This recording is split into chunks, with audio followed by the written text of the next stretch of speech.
যদি ঠিক না হয় কেন চেষ্টা করতেছো কথা বলার? হ্যাঁ, কোন ক্ষতিটা করছি আমি? আমার একটু বুঝতে দাও, আমার একটু বুঝাও, আমার একটাবার বলো। হ্যাঁ, কথার মতো কথা হলে বলো, না কোনো কিছু বললো না। আমি আমি তো প্রেমিক প্রেমিক বাদ দাও, বন্ধু তো, তাই না? তুমি তো সবচেয়ে ভালো বন্ধু, যে সব কথা শুনে, যে সব কথা বুঝে, যারা তুমি সব বলতে পারো, কোনোদিন একটা কথা শেয়ার করার জন্য তোমার সাথে বাজে আচরণ করে না।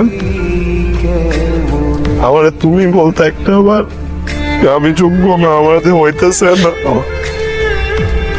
ভালো দরকার, আমি আমি আমি নিজে দিয়ে যেতাম, কিন্তু মানুষের কাছ থেকে